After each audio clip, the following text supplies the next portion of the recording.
Coucou tout le monde. Bonjour, bienvenue dans ce live spécial introduction à la physique quantique.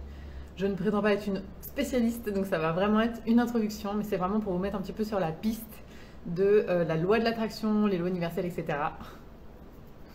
Donc j'attends que vous arriviez un petit peu, et de toute façon après comme je le mets en replay, il n'y a pas de souci. Donc introduction à la physique quantique aujourd'hui, je vous dis pas, c'est stressant. La physique quantique, moi j'ai toujours été littéraire comme fille, je ne suis pas spécialement une scientifique. Donc la physique quantique c'était genre, au secours, par où je commence. Mais voilà, c'est hyper important de vous en parler pour que vous compreniez vraiment, il y a un monde qu'on ne connaît pas. Et là on va parler vraiment de science, attention. Hein. Là on parle de science, d'expérience scientifique, reconnue, prouvée, approuvée, refaite 150 000 fois. Donc voilà, là on va parler de science pour que ça vous ouvre un petit peu le champ des possibles. Vous allez voir, c'est magique. Bonjour tout le monde, bonjour, merci d'être là. Alors, avant de commencer, comme d'habitude, je vous parle de ma saga, Protéger des anges, premier tome, le second tome, La légende céleste, et le troisième tome, Le monde subtil. Donc c'est une saga romantique, une histoire d'amour entre un ange gardien et sa protégée. Vous savez que je suis une grande romantique, une grande fleur bleue. Donc voilà, j'ai écrit cette saga quand j'ai fini Twilight, parce que je me suis sentie orpheline. À l'époque, il n'y avait pas autant de... Maintenant, il y en a plein, il y a plein de romans, il y a plein de choses qu'on peut découvrir, et c'est ça qui est génial. Mais à l'époque, il n'y en avait pas autant. Et je m'étais sentie orpheline, et je m'étais dit, bon bah, on n'est jamais mieux servi que par soi-même, donc je vais commencer à écrire mon propre roman. Et en fait, la saga, elle est née comme ça. Donc voilà, donc si vous êtes une grande romantique, fleur bleue, vous aimez les romances, etc., n'hésitez pas, franchement c'est pour vous, c'est une super lecture pour l'été, donc voilà, allez-y, foncez, vous allez adorer. Vous pouvez la trouver sur Amazon ou sur mon site internet, parce que je fais un pack dédicacé, etc., je vous offre une petite tasse, des petits goodies, donc voilà. Alors, aujourd'hui, physique quantique. Alors, là je suis partie loin là quand même, hein. J'avoue c'est du haut niveau, mais voilà, je vais vous faire une introduction hein, pour que vous compreniez un petit peu pourquoi on parle de ça en termes d'éveil spirituel, spiritualité, c'est quoi le rapport entre la physique quantique et la spiritualité.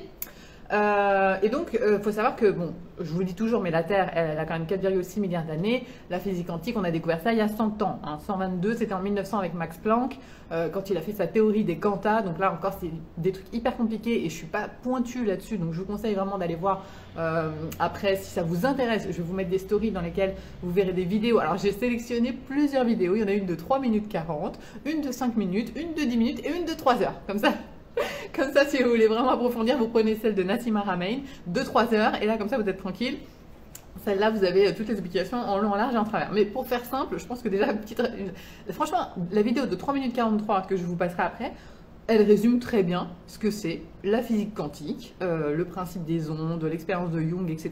Donc voilà, si vous voulez avoir une première approche, que ce soit expliqué par quelqu'un d'autre que moi, vous pouvez aller voir cette vidéo qui est super bien faite sur YouTube. Et puis il y a des petits dessins, etc. Donc c'est un petit peu plus facile. J'ai quand même imprimé aujourd'hui, j'ai imprimé des trucs parce que j'avais besoin d'un graphique pour vous expliquer. Donc voilà, je pense que ça va être sympa. Je vais essayer de faire ça court parce que je ne veux pas non plus vous... C'est la physique quantique, quand on rentre dans ce monde-là, c'est vraiment, on se dit, wow, mais en fait le monde n'est pas du tout comme j'imaginais. Alors, qu'est-ce que c'est la physique quantique? En fait, la physique quantique, c'est la physique de l'infiniment petit. C'est-à-dire le plus petit, les plus petites choses qui existent au monde, les atomes. C'est ça en fait, la physique quantique, c'est l'étude des atomes. La différence entre la physique normale et la physique quantique, c'est que la physique, elle nous dit, bah voilà, là j'ai un cahier dans ma main et il est à cet endroit précis. Là maintenant tout de suite, il est au milieu de mon salon, il est 10h35, il est dans tel endroit, il est à Alicante, il est etc. Ça c'est de la physique, on sait où il est l'objet. La physique quantique, c'est se dire que ce même cahier qui est composé d'atomes, parce que finalement ce sont des atomes mis les uns à côté des autres, les atomes de ce cahier, de ce même cahier, ils peuvent être partout, en même temps, au même instant. C'est-à-dire que là, potentiellement, en fait, mon cahier, les atomes de mon cahier, ils peuvent être partout. Il peut être là, il peut être là, il peut être là, il peut être à Paris, il peut être absolument partout dans le champ des possibles. Et ça s'appelle la superposition quantique. Non mais là, je vous dis, ça fait même pas 3 minutes et je sais que vos neurones sont déjà en train de chauffer. Donc, la physique normale, c'est ce qu'on voit, hein, voilà, c'est ce qu'on touche, voilà, c'est la 3D, hein, ok, j'ai un cahier, pas de souci. La physique quantique, c'est, attention, ce même cahier, en infiniment petit, si on prend séparément tous les atomes qui composent ce cahier, il peut être partout à la fois, d'accord? Ça, c'est la superposition quantique, tout existe au même instant, au même moment, partout à la fois. Imaginez les possibilités, c'est de la dinguerie. Enfin, moi j'adore, c'est vraiment, le jour où j'ai découvert ça, je me disais, mais ça c'est prouvé, c'est pas prouvé, mais c'est des expériences scientifiques. C'est-à-dire que la physique quantique, c'est une véritable science. Il y a des gens qui travaillent là-dessus, des véritables scientifiques, c'est reconnu. On n'est pas en train de parler de magie ou de trucs bizarres. Bon. Donc, l'expérience qui a vraiment fait naître la physique quantique, c'est l'expérience de la double fente de Jung. Et le jour où j'ai découvert ça, j'ai compris. Alors, comprendre, c'est un bien grand mot, hein. Mais vraiment, ça m'a ouvert une porte dans mon esprit. Je me suis dit, waouh, mais en fait, ouais, la vie, elle est incroyable.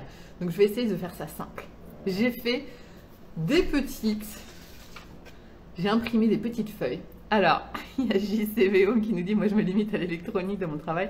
Mais la quantique n'est qu'énergie unitaire. Voilà, tu vois, moi, je suis déjà perdue, là. Je te l'ai dit, je ne suis pas scientifique. Donc, je regarde les vidéos, les documentaires, j'essaye de comprendre les explications. Et après, j'essaie de vous le transmettre. Et c'est pour ça qu'après, je vous mettrai d'autres vidéos pour que vous alliez voir si je vous ai bien expliqué ça ou si c'est plus simple d'aller voir quelqu'un d'autre. Mais au moins, ça vous ouvre un petit peu la porte sur ce que c'est en fait la physique quantique, qui est donc la science de l'infiniment petit, et vraiment la superposition quantique, qui est le champ des possibles. Tout existe en même temps, au même moment et partout à la fois. Donc, la fameuse expérience de Jung, de la double fente, c'est ceci. Ils ont pris donc alors vous pouvez, là c'est une plaque, mais vous pouvez imaginer donc un mur avec deux fentes, d'accord? C'est pour ça que ça s'appelle l'expérience de la double fente. Et donc ils ont lancé alors que je me trompe pas, une particule. Donc une particule, c'est de la matière, ok? Donc là on va vraiment parler de matière versus onde, ok? Matière versus interférence. Donc si on lance de la matière à travers, comme ça, si on prend un pistolet, ok, parce que c'est un peu comme ça qu'ils ont fait l'expérience, on prend un pistolet et on lance de la matière à travers ces doubles fentes, qu'est-ce qui va se passer si on met un mur derrière? Regardez bien, voilà. Le résultat en fait derrière, ça va être ceci. C'est-à-dire que si vous lancez des boules de peinture, par exemple des billes de peinture, ça à travers ces doubles fentes, comme c'est de la matière, ça va passer donc soit d'un côté soit de l'autre et ça va faire ce résultat-là, ok? Vous allez avoir, ça c'est logique de toute façon, si vous lancez plein en fait de petites billes de peinture, le dessin qui va atterrir derrière, qui va se former derrière, donc le patron, ça s'appelle le patron d'interférence qui va se faire derrière, c'est une double fente. En fait, voilà, c'est passé au travers des doubles fentes et le résultat, c'est une double fente. Ça, c'est pour la matière, ok? Ça, c'est le résultat si on envoie de la matière, donc des particules. C'est compliqué, hein? Non, mais je pense que là, pour l'instant, je ne vous ai pas encore perdu, ok? Donc ça, c'est si on envoie de la matière à travers les doubles fentes. Ensuite, si on prend cette même plaque ou ce même mur avec les doubles fentes et qu'on lance des ondes, donc des interférences, des vagues, voilà, les vagues d'eau, ça peut être des interférences, des ondes, ok, donc quelque chose qui n'est pas de la matière, à ce moment-là, le dessin qui se forme, c'est ceci, ok? Donc on a pris exactement la même chose, hein. Ah bah vous le voyez à l'envers, mais bon, ça marque onde, interférence, ok? Donc si on prend de la matière et qu'on lance la matière à travers ceci, la double fente, le patron d'interférence qui se trouve derrière, ça va être deux bandes, ok? Et si on prend ce même truc-là, cette même plaque de métal, et qu'on lance des ondes, des interférences à travers, ça va donner ça, le dessin derrière. Ça fait pas deux bandes, ça fait plein de bandes, ok? Pourquoi? Parce que les interférences, après c'est bien expliqué dans les vidéos. Bon, là, je peux pas vous le montrer, c'est hyper compliqué, mais en fait, si vous voulez, les interférences, après, elles font des vagues, un petit peu comme la fleur de lotus. Elles s'entrechoquent les unes avec les autres, et du coup, ça donne ça, le résultat final, contre le mur qu'il y a derrière, ça donne ceci, ok? Donc, on a, d'un côté, la matière, ok? Versus les ondes, d'accord? Et alors attendez, parce que ça ne s'arrête pas là. Non, parce que ça encore, c'est logique, on est d'accord. Bien. Et donc en fait, l'expérience de Jung, le truc de ouf, le truc de dingue qui s'est passé, c'est que il s'est dit, mais comment on sait l'onde, elle passe à travers quelle fente, plutôt à gauche, plutôt à droite, il en a fermé une, il en a fermé une autre, bon, bref, il a fait 15 000 expériences. Et en fait, il s'est dit, pour savoir de quel côté passe chaque onde, on va mettre une caméra. D'accord. Donc, regardez bien, là c'est le dernier, ne perdez pas espoir, là c'est le dernier message, le dernier dessin. Donc là vous voyez, c'est vraiment, si on prend un laser par exemple et on lance des ondes, là on est vraiment en train de parler d'ondes, Et si on lance des ondes, vous voyez là on le voit bien le petit dessin, elles interfèrent entre elles et c'est pour ça qu'en fait il y a plusieurs bandes qui se dessinent en résultat final. Ok? Ça c'est les ondes. Si on met une caméra pour voir par quel côté elle passe, le dessin devient ceci. Alors là, je sais que je vous ai perdu, mais je vais vous l'expliquer. Ok? En fait, vous faites la même chose, d'accord? Vous lancez un laser, par exemple. Un laser, c'est des ondes aussi. Vous lancez un laser, des ondes de laser à travers les doubles fentes. Et si vous ne regardez pas ce qui se passe, ça, c'est le dessin qui va se faire sur le mur du fond. Si vous observez, donc là, par exemple, ils ont mis un détecteur, ok? Mais le détecteur, ça peut être nous, ça peut être une caméra, ça peut être en fait à partir du moment où il y a un observateur qui va dire « Ok, attendez, il faut que je vois si elle passe plutôt à gauche ou plutôt à droite ». À partir du moment où on fait ça, à ce moment-là, ce qui se dessine derrière, c'est le fameux patron d'avant de la matière. Vous voyez ça là, parce qu'on le fait en simple, mais en gros, ce qui se dessine, c'est ça. C'est-à-dire que l'onde se transforme en matière. Elle n'agit plus comme une onde, elle agit en matière en fonction de l'observateur. Donc, c'est là où ça se complique. Imaginez ce que ça veut dire en fait. Ce que ça veut dire, c'est tout simplement que les ondes se transforment en matière selon la personne qui les observe.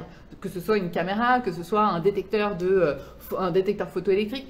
En fait, l'onde choisit d'aller plutôt dans la fente de gauche ou plutôt dans la fente de droite, elle n'apparaît plus. Donc c'est bien pour ça, physique quantique, tout existe, le champ des possibles existe tout à la fois, c'est-à-dire que quand on n'observe pas l'onde, elle agit comme une onde, c'est-à-dire qu'elle va dans les deux fentes à la fois, c'est pour ça que ça fait un patron d'interférence derrière, alors que quand on met un observateur, on force l'onde à se transformer en matière. Je ne sais pas si vous comprenez là l'étendue du truc, mais c'est dingue. Et c'est prouvé scientifiquement, ultra scientifiquement, vous pouvez chercher. C'est considéré comme la plus belle expérience scientifique du monde, ce truc. L'expérience de la double fente. Je ne sais plus si c'était le New York Times ou je rechercherai l'information. Ils considéraient que cette expérience-là, c'était quand même la plus belle expérience jamais faite parce que ça ouvrait tellement la porte sur l'inconnu. Et en fait, c'est ça, la physique quantique, c'est l'inconnu. Franchement, la physique quantique, on est des bébés, on n'y connaît rien. D'ailleurs, dans une des vidéos que je vous passerai après, vous verrez, le monsieur, il dit, alors voilà, moi j'ai lu le bouquin de 1400 pages, donc une fois qu'on a lu tout ça, parce que là je vous fais en une demi-heure ce qu'il y a dans le bouquin de 1400 pages, en gros, à la fin, quand on cherche une explication à ça, c'est-à-dire pourquoi une onde n'agit plus comme une onde à partir du moment où il y a quelqu'un qui l'observe et se transforme en matière, eh bien, nous ne savons pas. C'est-à-dire que le monsieur le dit très bien, le jeune homme le dit très bien dans sa vidéo. Il dit voilà, en fait, en gros, ils vous disent bah, on n'a pas encore découvert le pourquoi du comment. Donc, on ne sait pas comment ça marche, mais on sait que ça marche comme ça. On sait que les ondes, les interférences se transforment en matière selon la personne qui les observe. Et pourquoi ça rejoint la spiritualité, me direz-vous? Tout simplement parce que Joe Dispenza, il en parle super bien. En fait, le champ des possibles, la physique quantique, ça nous dit que tout existe en même temps. C'est-à-dire que toutes nos vies possibles existent en même temps. Moi, je peux être la Cindy qui est en train de faire un live en ce moment même à 10h30 du matin chez moi à Alicante, mais je peux très bien être aussi dans le champ des possibles, dans la physique quantique, dans le champ quantique. Je suis aussi, en fait, au niveau atomique, je peux aussi être la personne, je peux aussi être Cindy qui, ça se trouve, vit à Paris et est en train de faire une balade dans la rue, et puis en même temps, je suis à New York en train de faire autre chose. Vous voyez ce que je veux dire? On peut avoir, en fait, au même moment, 1000 vies possibles. Sauf que au niveau, donc, pas quantique, mais au niveau de la physique normale, cette possibilité-là, elle se réduit à une seule. C'est-à-dire que je me matérialise comme Cindy à Alicante, etc. Parce que ça, j'ai attiré, si vous voulez, j'ai pris du champ quantique cette possibilité-là. Et je sais que ce n'en est pas une autre. Mais c'est quoi la possibilité? Et ça, vraiment, Joe Dispenza, je vous jure, il en parle très très bien. Il dit, voilà, en fait, si toutes nos vies existent, si toutes nos vies possibles existent déjà dans le champ quantique, à ce moment-là, le truc qu'il faut faire, c'est communiquer au champ quantique quelles possibilités nous voulons faire descendre dans la matière. Puisque si le champ quantique, ce sont des ondes, et c'est toujours ce que je vous dis, on est un peu comme des poissons dans l'eau. Les poissons, quand ils sont dans l'eau, ils ne savent pas qu'ils sont dans l'eau. Et bien nous, c'est pareil. On nage dans un champ énergétique, on ne sait même pas dans quoi on est, mais on est tous reliés les uns les autres. Ça aussi, Nassim Haramein en parle très bien dans sa conférence de 3 heures. Bon, après, moi, je me la fais pas en vitesse normale. Hein. Je vous dis, tout ce que je vois sur YouTube, je le mets vitesse 1,5 voire 1,75 parce que j'aime bien que ça aille vite, j'aime avoir les informations. Donc voilà, une conférence de 3 heures, vous pouvez la réduire à 1h30 si vous mettez vitesse 1,5, 1,75. Donc tout ça pour vous dire que, en gros, les ondes, ce qui nous entoure, au niveau atomique, au niveau quantique, tout est possible dans votre vie. Toutes les possibilités existent. Tous vos futurs possibles existent. Ça, il en parle aussi, le monsieur, dans la vidéo de 3 minutes 43. Franchement, je vous conseille de la voir. C'est que 3 minutes 43. Et vous allez voir qu'il en parle plutôt bien. Et en fait, il parle de ça, du futur possible. Quels sont nos futurs possibles? Je ne vous dis pas que là, maintenant, tout de suite, vous êtes plusieurs personnes à la fois. Je vous dis que là, maintenant, tout de suite, dans l'instant présent, vous êtes une seule personne. D'accord? Vous êtes, vous, en train de regarder ce live, etc.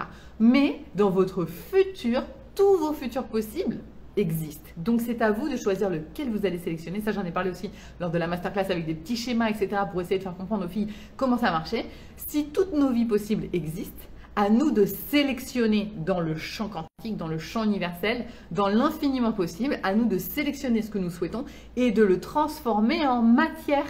Puisque si l'onde se transforme en matière, en chose physique en fonction de l'observateur, qui est l'observateur de votre propre vie? Vous-même, non? On est bien d'accord. C'est pour ça aussi qu'on dit toujours comment ça s'appelle, l'effet Pygmalion et l'effet Golem. Ça, en fait, c'est des effets qui sont contraires parce que ce que les gens pensent de vous, ça aussi, ça influence.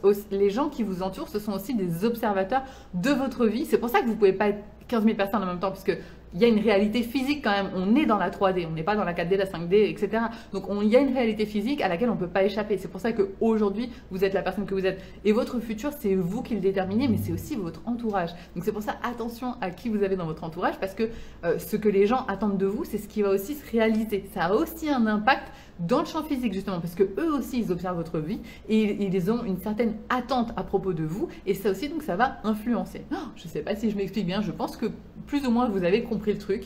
Mais vraiment, en fait, l'idée, c'est de se dire, si tout existe déjà et si toutes mes vies possibles, futures, existent déjà, je n'ai qu'à sélectionner celle que je souhaite obtenir dans la réalité physique pour qu'elle se manifeste. C'est vraiment ça le but de la manifestation, c'est ce dont je vous parle tout le temps. Le mentalisme, ce qui est à l'intérieur se manifeste à l'extérieur. Selon ce que moi je vais observer, c'est ce qui va se matérialiser dans ma vie, dans la 3D, dans ma vie physique. Je vais voir si j'ai quand même oublié 2-3 petites choses. Donc vraiment, je vous ai bien expliqué, la physique normale, c'est voilà, j'ai un livre, il est dans ma main à cet instant précis, point barre. La physique quantique, c'est dire, en fait, les atomes qui composent ce livre existent partout, en même temps, au même instant, dans le champ des possibles. Prouvé scientifiquement, hein. Après je vais vous passer les vidéos, vous allez voir, vous allez halluciner. Ça, c'est des choses qu'on apprend à l'université, quand on fait de la physique quantique, etc. Donc ça existe vraiment, c'est prouvé scientifiquement, d'accord? Le patron d'interférence, donc on a bien compris, quand on parle de matière, ok, la matière, elle a qu'une possibilité. La matière, elle fait, voilà, si on lance dans la double fente, la matière, parce que je vois qu'il y a des gens qui sont arrivés en cours de route, la matière, elle fait un patron d'interférence de 2 lignes, ok? Si on prend des ondes, comme elles interfèrent entre elles, parce qu'elles passent à la fois dans la fente de gauche et la fente de droite, après elles interfèrent en elles, déjà c'est dingue de se dire qu'elles passent par les deux à la fois. Je ne sais pas si vous vous rendez compte. En fait, le truc c'est ça, c'est de se dire qu'en fait les ondes, elles passent par les deux fentes à la fois, en même temps. Prouvé scientifiquement quand même. Je ne sais pas si vous voyez, moi le jour où j'ai compris ça, je me suis dit mais what? Enfin, c'est pas possible. Les ondes, les interférences, elles passent par les deux fentes à la fois. Et c'est pour ça qu'il y a un patron d'interférence. C'est parce qu'après, elles font justement, je vais vous montrer là, ça se voit mieux. Comme elles passent par les deux à la fois, je ne sais pas si vous voyez, elles passent par les deux à la fois, du coup après elles interfèrent entre elles. Et c'est pour ça qu'il y a autant d'interférences, il y a autant de bandes lumineuses en fait sur le fond. Et après, le must, la cerise sur le gâteau, c'est de se dire qu'en fait, si quelqu'un se met à observer ça et de se dire, bah non, mais en fait, c'est pas possible de passer par les deux choses en même temps, parce qu'en réalité, quand on réfléchit bien, on est bien d'accord, c'est pas possible de passer par deux choses en même temps, à la fois au même moment. Ça veut dire que, vous voyez ce que je veux dire? Je ne suis pas à deux endroits en même temps. Bah, la physique quantique nous dit que si, puisque le patron d'interférence justement prouve qu'il y a des interférences et que donc l'onde, elle passe par deux possibilités en même temps, au même moment, sauf que si quelqu'un se met à observer parce qu'on se dit, bah non, mais en fait, ça, c'est pas possible. C'est pas possible. Donc, à ce moment-là, l'onde a dit, ah mince, mon observateur dit que je ne peux pas passer par deux fentes à la fois. Donc, je vais choisir soit celle de gauche, soit celle de droite. Et donc, c'est pour ça qu'on a un patron d'interférence qui devient de la matière. Moi, ça m'a révolutionné le cerveau. Ça m'a explosé les neurones le jour où j'ai compris ça. Je pense pas que j'ai compris fondamentalement. Vous voyez ce que je veux dire? Je prétends pas du tout être une professionnelle de la physique quantique, mais rien que le principe de base de se dire qu'en fait, une onde, elle peut être à 2 endroits en même temps. Vous savez qu'il y a des expériences qui ont été faites aussi qui prouvent que 2 atomes, s'ils ont été liés entre eux et qu'ils sont séparés par 100 000 km, si vous faites un truc à un atome, l'autre il réagit exactement au même moment, comme si ça lui arrivait également. C'est pour ça qu'on dit toujours qu'on est tous liés, on est tous unis et que ce qui a été uni n'est jamais vraiment séparé parce que finalement, quand on a été unis, justement, on vit tous dans le même champ quantique, le même champ universel et on est tous liés les uns aux autres, même si on est séparés par des milliers de kilomètres. Donc voilà, franchement, la physique quantique, c'est extraordinaire, extraordinaire. Franchement, ça fait peur de l'expliquer parce que c'est hyper compliqué, hyper complexe. Moi, je vous dis, hein, je suis littéraire, j'ai fait bac littéraire, je suis écrivain, donc je ne suis pas du tout une spécialiste ni une scientifique. Mais voilà, le principe de base de l'expérience, je vous le mettrai, l'expérience de la double fente de Young, ça, c'est la base de la physique quantique. C'est en fait prouver scientifiquement que le champ des possibles existe tout en même temps et qu'après, ça se transforme dans la matière et ça se matérialise selon les observateurs, le ou les observateurs qui existent. Donc, qu'est-ce que ça veut dire? Qu'en fait, c'est exactement comme l'effet Pygmalion. Vous savez qu'il y a des expériences qui ont été faites aussi. Par exemple, vous prenez un enfant, même plusieurs enfants, ça a été fait vraiment des expériences. Vous prenez un enfant et vous lui mettez un prof qui va lui dire « Ouais, tu vas y arriver, je suis sûre que tu peux avoir des bonnes notes. Franchement, moi, je crois en toi, je vois que tu as des possibilités, je sais que tu peux y arriver. » Cet enfant-là, à la fin de l'année, il a des meilleurs résultats, mais bien meilleurs que s'il a un prof qui va lui dire « Je ne crois pas en toi, je sais que de toute façon, tu ne vas jamais y arriver parce que tu as des lacunes, tu ne travailles pas, j'ai pas confiance en toi. » Cet enfant-là, il va avoir des mauvaises notes. C'est prouvé scientifiquement. Et je l'ai expérimenté moi-même avec mon fils. Mon fils, je suis tout le temps en train de lui dire, il avait des mauvaises notes en début d'année. Je lui ai dit, tu vas y arriver, tu vas voir, tu peux le faire. Chaque fois qu'il avait une note un petit peu meilleure, je lui disais, tu vois, tu vas y arriver. Mais il m'a sorti des notes à la fin de l'année. On est passé de 3 sur 10 à 8 sur 10 dans certaines matières, parce que c'est noté sur 10 en Espagne. Donc, quand je vous dis vraiment que c'est possible, voilà, l'effet observateur, il est hyper important. Il y a JCV Home qui nous dit les interactions entre êtres physiques dirigent nos chemins. C'est ça. Mais les gens ne le savent pas. Moi, c'est ça qui me rend dingue. C'est qu'au lieu de passer des trucs catastrophiques à la télé, on devrait faire des documentaires que là-dessus, en fait. Qu'est-ce que la physique quantique? En quoi ça influence notre vie? Qu'est-ce que le champ des possibles? Qu'est-ce que ça veut dire? C'est quoi les possibilités? Et je vous dis, on n'est vraiment que des bébés. On est au balbutiement de cette science-là. Vraiment, on est en train de commencer à comprendre un petit peu comment ça marche. Mais on n'a pas d'explication claire et précise de dire bah oui en fait, si vous vous attendez à avoir une superbe vie, vous allez avoir une superbe vie parce qu'en fait ça marche comme ci, comme ça. Non, ça on ne sait pas encore le faire. Donc ça c'est encore un petit peu du domaine de bon bah on imagine que finalement si je suis capable d'observer ma vie rêvée, je vais l'attirer à moi. C'est ça qui nous enseigne Joe Dispenza, Louis Hay, tous ces gens-là qui disent il faut orienter ses pensées. Bob Proctor, ils disent tous la même chose finalement. Oriente tes pensées vers ce que tu souhaites parce que avec l'effet observateur de la physique quantique, c'est ça qui va se matérialiser dans ta vraie vie en fait, dans la vraie vie, dans la 3D quoi. J'espère que je me suis bien expliquée. Je pense que franchement, à peu près, voilà, c'est pour ça que je voulais pas que ça dure 3 heures. Je suis en train de regarder s'il y avait autre chose à vous dire. Mais en gros, c'est ça. L'onde se transforme en matière selon la personne, là où les personnes qui l'observent. Ok? Donc, gardez ça en tête. Ça veut dire qu'en fait, vos vies possibles, elles sont toutes à la portée de votre main. Et la seule chose qui va faire que ça va être une vie plutôt qu'une autre qui va se matérialiser dans votre futur, c'est l'effet observateur. Le vôtre et celui de votre entourage et celui des gens qui vous connaissent. Donc voilà, rêver, et c'est pour ça que je vous dis toujours, pourquoi j'ai parlé de ça dans la masterclass sur la loi de l'attraction, c'est parce qu'il faut rêver le plus haut possible, parce que plus vous allez vous dire, bah, ok, bah, moi je choisis cette vie-là, cette vie idéale pour moi, plus vous allez attirer à vous cette possibilité grâce en fait à la physique quantique, qui est de la physique pure et dure.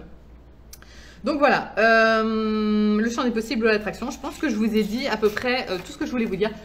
Je ne voulais pas vraiment rentrer dans les détails, hein. Je vous dis, comme je ne suis pas scientifique, je ne me sens pas du tout légitime pour parler de ça en long, en large et en travers. Par contre, je vais vous mettre des vidéos, il y en a 4 qui sont assez intéressantes, et puis peut-être un petit article aussi dans lequel ils expliquent ça, pour que si vous voulez approfondir, mais franchement, gardez ça en tête. Gardez que tout ce qui nous entoure, en fait, c'est le champ du possible. Et ça, on le matérialise, nous, dans notre propre vie. Faut pas... C'est ça, en fait, le but. C'est matérialiser sa vie, son futur, en fonction de ce que l'on souhaite obtenir, en fonction de ce que l'on observe. Donc, c'est toujours mettre son énergie, son attention sur ce que l'on veut pour le matérialiser dans la 3D. Voilà. Physique quantique, expérience de la double fente expliquée. J'espère que ça a été clair. Je ne vais pas revenir dessus parce que je pourrais répéter en fait 150 000 fois la même chose pour que ça rentre dans votre subconscient. Mais je pense qu'avec les petites stories que je vais vous mettre après, les petites vidéos, ça sert à rien de répéter pour la troisième fois la même chose. Simplement, vous êtes maître de votre destin. Et attention à qui vous avez autour de vous parce que eux aussi, ils influencent en fait l'onde. L'onde, elle regarde, elle dit ok, alors là j'ai un tel qui m'observe, un tel qui m'observe, un tel qui m'observe. Donc en fonction de ce que eux ils pensent, on va dire de la moyenne de ce que eux ils pensent, je vais agir de telle ou telle façon. Je vais passer dans la fente de gauche ou je vais passer dans la fente de droite. Donc si on parle de vos vies possibles, en fait, les ondes elles vont se matérialiser en une vie possible en fonction de tout ce qui est déjà dans votre vie, les gens qui vous observent, vos propres croyances, vos propres patrons de pensée. C'est ça qui va faire que ça se matérialise d'une chose ou d'une autre. Parce que finalement, si l'onde elle arrive et qu'elle dit ah bah ok, bah Cindy, ouais ok, donc elle vit à Alicante, donc ça ok, donc on va, donc l'onde, bam, elle va se matérialiser à Alicante. Elle a prévu de faire un live, ok, donc je me matérialise dans Cindy en train de faire son live. Vous voyez ce que je veux dire? En fait, c'est ça qui est dingue. C'est que l'onde, elle choisit de se matérialiser en fonction de qui est en train de l'observer, que ce soit une caméra, une personne, un détecteur photo électrique, etc. C'est ça qui détermine si l'onde, elle va aller plutôt à gauche, à droite, elle va faire A, B, C, D, sachant que l'univers est infini. C'est pour ça qu'on dit souvent, il faut être comme un enfant. Et il faut s'attendre à des miracles. Parce qu'en fait, les enfants, ils sont tout le temps dans l'attente de trucs de dingue. Ils se disent, ouais, qu'est-ce qu'on va faire aujourd'hui? Les enfants, quand ils se lèvent le matin, c'est, oh, qu'est-ce qu'on va faire aujourd'hui? Et pour eux, c'est l'aventure. Et ça, on a perdu ça quand on est adulte. Quand on est adulte, on n'a plus d'aventure. On se lève le matin et on sait déjà comment notre journée va être toute tracée. Ça va être métro, boulot, dodo. Et qu'est-ce qui se passe? Que l'onde, eh ben, se transforme en métro, boulot, dodo. Et c'est pour ça qu'on est toujours, il faut être comme les enfants et s'attendre à des miracles et s'attendre à l'inconnu et s'attendre à des surprises. Parce qu'il n'y a que comme ça qu'on va permettre à l'onde de dire, ok, bah attends, Cindy, elle s'attend à une surprise. On va lui donner une surprise. Vous voyez un petit peu le principe de physique quantique, spiritualité, etc. Tout ça, c'est relié. Et même si ce n'est pas encore très bien expliqué au niveau scientifique, parce qu'on n'a pas encore réussi à relier vraiment ok, on voit qu'il se passe ça, mais on ne sait pas comment ça marche, ça viendra, on est des bébés, dans 10, 20, 30, 100 ans, 200 ans, ça ce sera plus qu'expliqué, ce sera logique, ce sera normal, on saura que en fonction de ce qu'on décide, c'est ça qu'on matérialise. Pour l'instant, on est encore des bébés, donc voilà, il faut... Mais c'est pas grave, on est des précurseurs, donc c'est encore mieux. Je me dis, voilà, on est des âmes éveillées, justement, on est là pour ça, pour répandre un petit peu ces idées-là, que, attention, on n'est pas que de la matière, on n'est pas que dans la 3D, il y a autre chose. Et il faut en profiter en fait. On est au balbutiement de l'ère de l'être humain. Moi je dis, le champ des possibles est absolument exceptionnel. Bref, voilà, c'était l'introduction à la physique quantique. J'espère que ça vous a plu. N'hésitez pas à me dire ça en commentaire, à liker, partager, voilà. Il y a JCVO, c'était très actif ce matin. L'omniscience est notre vie, c'est un truc de malade quand on y réfléchit. C'est nous les objets limitants. Tout à fait, hein, de toute façon, c'est nous qui limitons. Nos croyances limitantes, c'est pas pour rien. C'est en fonction de ce que l'on pense, on va matérialiser. Donc, plus on va ouvrir dans notre petite boîte là, notre petite boîte crânienne, plus on va ouvrir le champ des possibles, les possibilités, la surprise, l'inconnu. Joe Dispenza, il parle souvent de l'inconnu. Plus on va se dire, waouh, il peut m'arriver plein de trucs chouettes. Alors, bien sûr, on ne va pas dire des trucs pas chouettes. Plus il peut m'arriver des trucs chouettes, plus c'est ce qui va vous arriver. Parce qu'en fait, vous allez donner la possibilité aux ondes de se transformer en trucs chouettes dans votre vie. Voilà. Bon, je vous fais des gros bisous et je vous dis à la semaine prochaine. Je n'ai pas encore décidé le sujet, on verra d'ici là. Voilà, prenez bien soin de vous et puis n'hésitez pas à me dire vos expériences en commentaire. Je vous fais des gros bisous, je vous souhaite une bonne semaine. Bisous à tous. Ciao.